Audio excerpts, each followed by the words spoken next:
Well, thank you for joining me today on Coffee With. Our guest today is Gary Fournier. Gary, thanks for joining us. Thanks for having me. Now, the reason I wanted to talk to you is that you and your lovely wife, Karen, lived in Grand Forks, North Dakota, when the flood happened up there. And I thought it would be interesting just to talk about some of the differences that you saw with the flooding and the recovery, or really whatever you want to talk about. So let's kind of back up a little bit and tell us how y'all ended up in Mississippi. And, you know, I know y'all are big golfers and the weather had a lot to do with it. So. It had a lot to do with it. Well, first of all, our kids had grown up and moved away, so we were empty nesters. And I had lived in North Dakota for 37 years, my entire adult life. Karen had lived there for 30. And we were tired of snow. I was tired of shoveling snow. I bet. And did it take you 37 years to get tired of it? Or? No, oh, okay. But, you know, there were a lot of winter things that we enjoyed doing and that we still enjoy doing. But we had decided many years before to wait till the kids had moved away, just because it's a great place to raise a family. So we raised a couple of great kids. They're out on their own, so we decided to look for warmer climes where we could golf more often than 5.5 months a year. Enjoy the weather a little bit. And now y'all golf like 14 or 15 months a year. Yeah, just right? about. There hasn't been a week since I moved here that we haven't been able to golf, except maybe 1 week this winter. Yeah. Other than that, we're always able to golf. Yeah, when we got all that snow, right? Well, all that. Yeah, we call that a little dusty. Right. And for us, it shuts everything down. It really does. People can't travel on the ice. You don't have any way to clean the street. Right. But for us, it was no problem to travel on it. Yeah. A little ice doesn't hurt anything. You know how to drive it. That's the catch. That's right. That's the catch. Okay, so y'all came down here to be able to play golf, which I know y'all do avidly. You actually moved out close to a golf course, so it would be even more convenient That's for right. you. The flood in '97, y'all were living there, working there. Tell me what that was like. Did your house get flooded? Did your businesses get flooded? Yes and yes. First of all, there's a lot of differences between the flood this year in Vicksburg and the flood that we went through. But there's a lot of similarities. And the biggest similarity is the people who got flooded. Okay? That's the same no matter where you are. You got a big mess to clean up. Mm-hmm. And you know, just trying to find help to do the work to clean up. Trying to find the money to get everything cleaned up. Mm-hmm. That's something that everybody who's been in a flood, no matter where it is, has to struggle with and has to deal with. And I think the big key is that if you are committed to fix it, you know, it'll get done. If you're not committed, we had people in Grand Forks who, after the flood, just left their house, their possessions, everything, and just gone. Just abandon it. Yeah, just left it. I know that happened in New Orleans a little bit after Katrina as well. And hopefully that doesn't happen here, but there are some people that do that. But the people who are committed to making things right, getting back to the way it was, and better for the next time, are the people that come out. So, having said that, and with all the sympathy for the people here that did suffer flood damage, probably the biggest difference, Grand Forks is a town of about 50,000 people. In fact, the second largest city in North Dakota. Ooh. But A real metropolitan area. it really is. Probably 80,000 in the metropolitan area, if you look at it that way. But there was we call them dikes, you call them levees. Mm-hmm. But there was a levee system. And we'd had big floods in the past. And what river was it? It's the Red River of the North. Okay. Which is one of the problems because it flows to the north. And actually, the mouth is at Hudson Bay. Okay, and we'll talk about that in a minute, why that's a big problem up there. But anyway, so we had a dike system or a levee system, and it had been built up over the years and survived all the floods up until that point. The biggest difference, however, we knew this flood was coming, we knew it was going to be bad, but what we didn't know was that the water would go right over the top of the levees. And the town of 50,000, over 90% of it was inundated by the flood. Oh my goodness. So you're talking about thousands and thousands of homes there were probably only 150 homes that were on the wrong side of the levee system that everybody was worried about. In fact, the week before the flood hit us, as it was building up, I spent the whole week at a friend's house who lived right along the river on the wrong side of the levee, sandbagging and trying to protect their home. And it turns out my home, 2.5 miles away from the river, got more damage than theirs. Really? So how much water did y'all get in your house? We got about 6 to 8 inches on the main floor. Now, another thing you got to remember that's really different about North Dakota is just about every house has a basement. So just about every basement in Grand Forks Was completely flooded. When you go even a couple inches on the main floor, you basically have to go 4 feet from the floor down, strip it all the way down to the frame, you know, the 2x4s, sanitize it all to protect from mold, and rebuild. Our house, we even had the siding got work, so we had to replace that. Our fence in the backyard was damaged. We had a cord of wood stacked up on a stand that was 2 or 3 feet off the ground. It was all gone.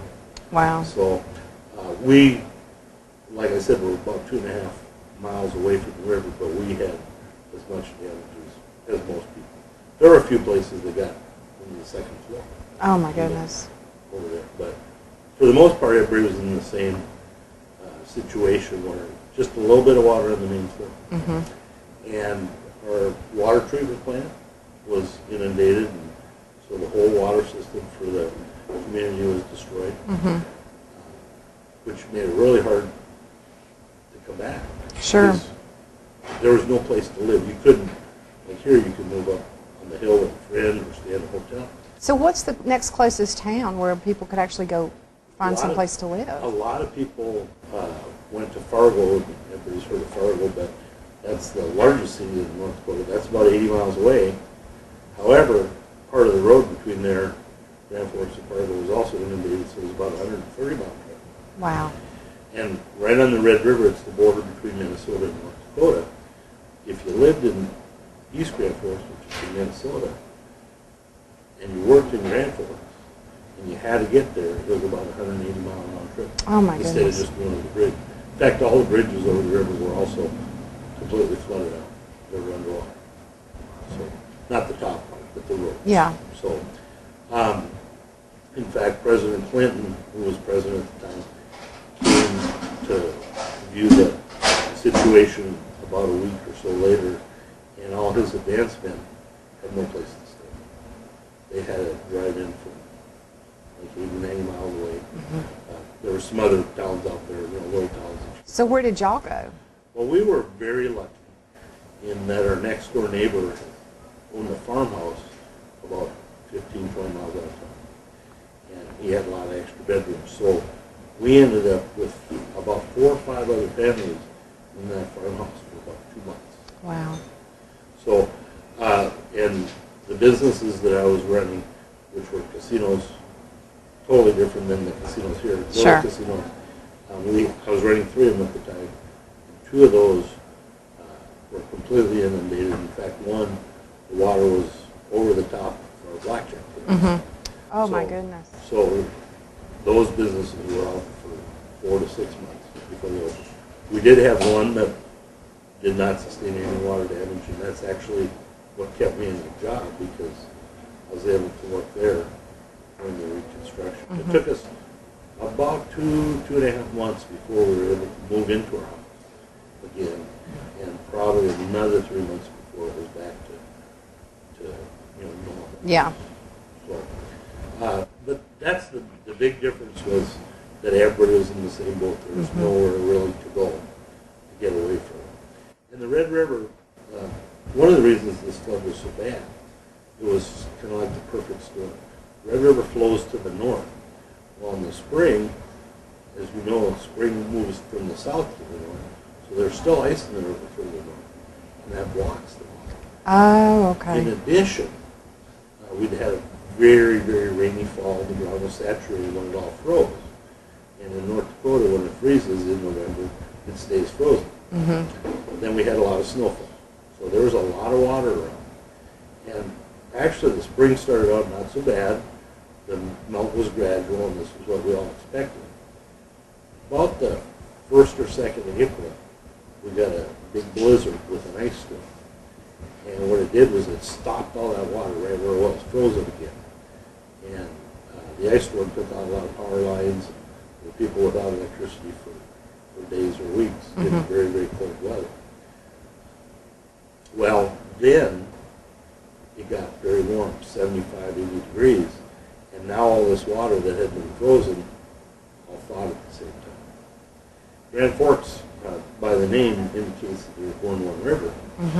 Two rivers come in. They both crested at the exact same time. Goodness. So it was just everything worked against it. So. How long did it take the water to recede? Do you remember? Well, not as long as here. It probably was down to flood level within 2.5 weeks. After it started going down.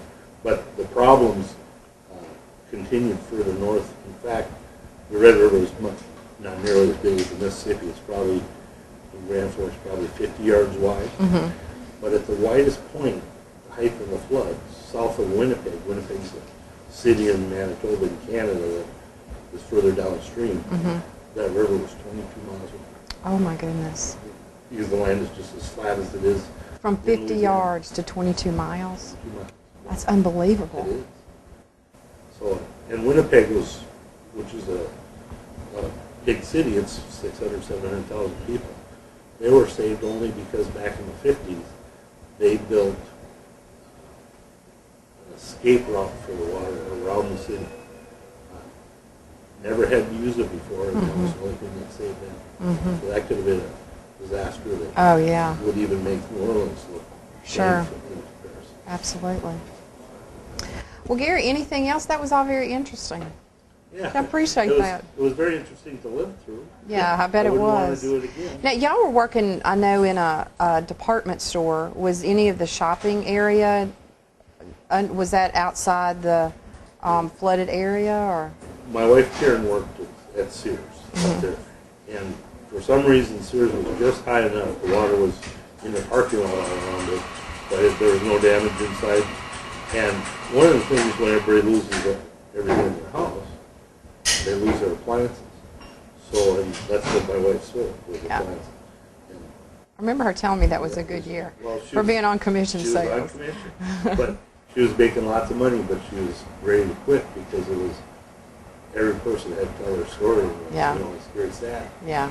So, but the thing that I'll tell you a little bit more about the aftermath. Grand Forks as a city probably did not get back to normal for 4 to 5 years. And back to, that wouldn't even be normal, but close to it. 10 years later, it's, booming again. Now it's 14 years. But for a long time, our population, we lost 25%. Really? Permanently? Permanently. And the homes that were lost, the Corps of Engineers comes in and says, well, you can't build here again, right. Which is what they should do, if they're in a flood zone.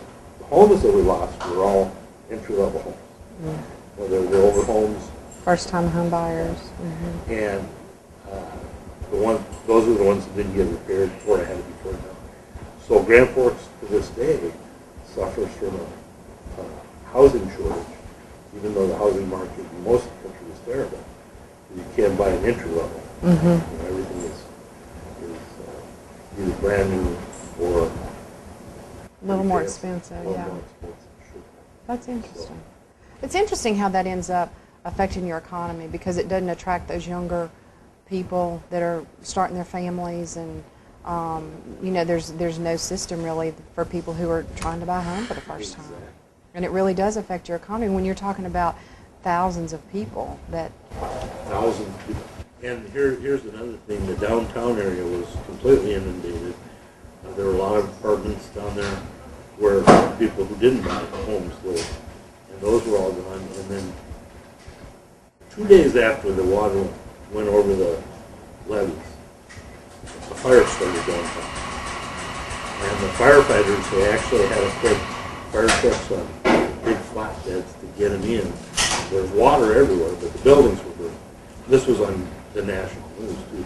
I believe it burned in 11 blocks. Because of the gas lines? Well, they think that's how it started, but once it started, they didn't have a way to get water on it for the well. They had actually people in diving suits diving down in the water trying to hook up fire hoses to fire plugs, and of course Oh the my water goodness. treatment plant was out. So there was all kinds of, Yeah. and I'm happy to say now the downtown area has come back to a nice, but it takes a long time. Yeah, it does. That much widespread devastation, it really does. Well, that was really interesting, Gary. Thank you so much. Anything else you want to tell me before we wrap this up? All right, well, I know you got to go play golf, so that's the pressing issue. Thanks for coming, Gary. I appreciate it. Promotional consideration provided by Amber Sanders from Happy Hair. Get your hair happy at 3402 Wisconsin Avenue.